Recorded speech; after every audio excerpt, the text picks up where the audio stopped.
in the backwaters of, indeed, the Milky Way, the boondocks, betray God Almighty.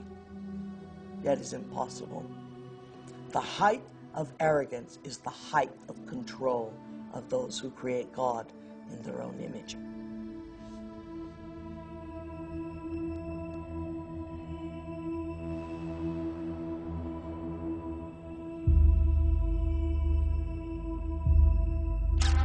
I now present to you Mr. and Mrs. Richard Buck Filipowski.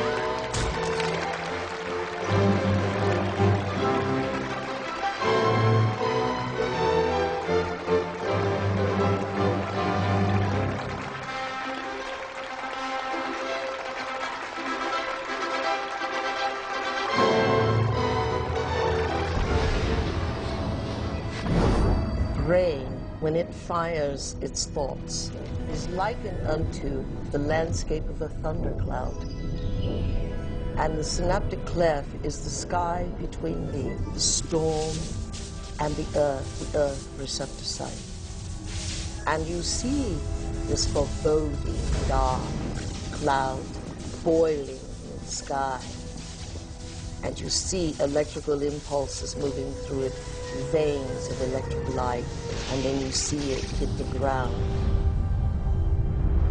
The brain looks like a thunderstorm when it is presenting a coherent thought. So no one has ever seen the thought. What they do see in neurophysics is that they see a storm raging around different quadrants of the brain. Those are areas that are mapped in the body and what the person must be responding to. A holographic image. Rage, murder, hate, compassion, love. The brain does not know the difference between what it sees in its environment and what it remembers, because the same specific neural nets are then firing. The brain is made up of tiny nerve cells called neurons.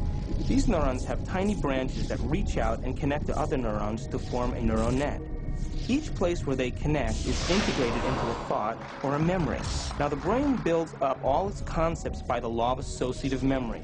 For example, ideas, thoughts, and feelings are all constructed and interconnected in this neural net, and all have a possible relationship with one another. The concept and the feeling of love, for instance, is stored in this vast neural net. But we build the concept of love from many other different ideas. Some people have love connected to disappointment. When they think about love, they experience the memory of pain, sorrow, anger, and even rage. Rage may be linked to hurt, which may be linked to a specific person, which then is connected back to love. We build up models of how we see the world outside of us. And the more information that we have, the more we refine our model one way or another.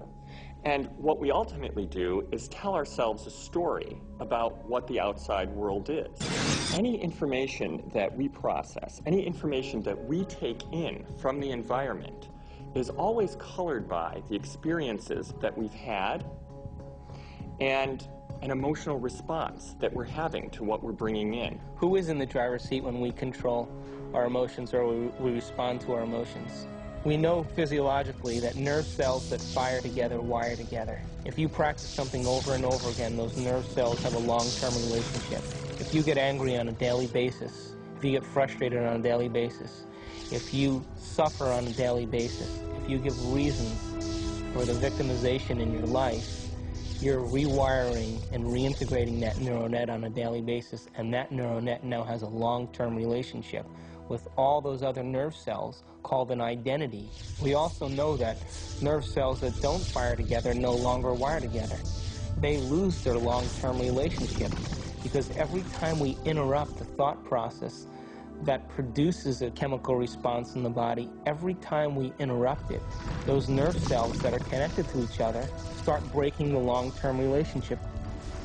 When we start interrupting and observing, not by stimulus and response and that automatic reaction, but by observing the effects it takes, then we are no longer the body, mind, conscious, emotional person that's responding to its environment as if it is automatic.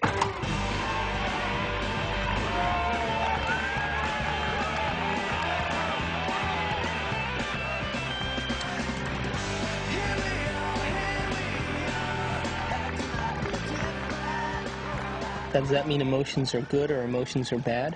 No, emotions are designed so that it reinforces chemically something into long-term memory. That's why we have them. All emotion is holographically imprinted chemicals. The most sophisticated pharmacy in the universe is in here. There's a part of the brain called the hypothalamus. And the hypothalamus is like a little mini factory, and it is a place that assembles certain chemicals that match certain emotions that we experience. Those particular chemicals are called peptides. They're small chain amino acid sequences. The body's basically a carbon unit that makes about 20 different amino acids all together to formulate its physical structure.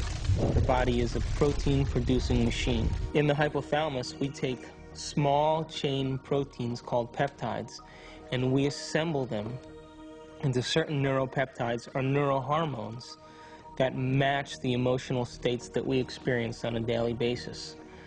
So there's chemicals for anger, and there's chemicals for sadness, and there's chemicals for victimization, there's chemicals for lust. There's a chemical that matches every emotional state that we experience. And the moment that we experience that emotional state in our body or in our brain, that hypothalamus will immediately assemble the peptide that then releases it through the pituitary into the bloodstream. The moment it makes it into the bloodstream, it finds its way to different centers or different parts of the body. Now, every single cell in the body has these receptors on the outside. And one cell can have thousands of receptors studding its surface, kind of opening up to the outside world. And when a peptide docks on a cell, it literally, like a key going into a lock, sits on the receptor surface and attaches to it and kind of moves the receptor, and kind of like a doorbell buzzing, sends a signal into the cell. It's party time!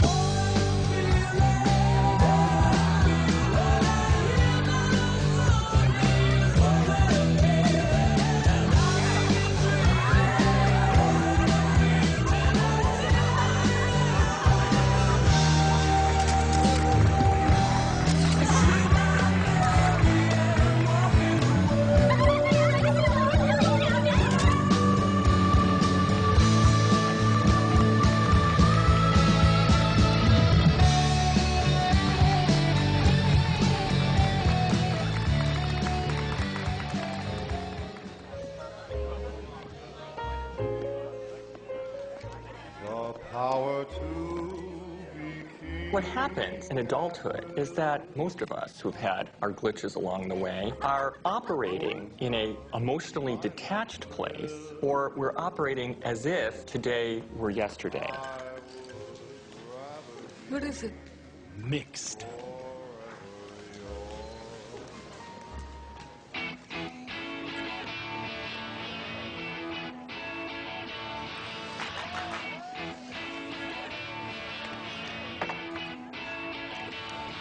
In either the disconnected place or the overly emotional reactive place, because they've gone to an earlier time in reality, the person is not operating as an integrated whole.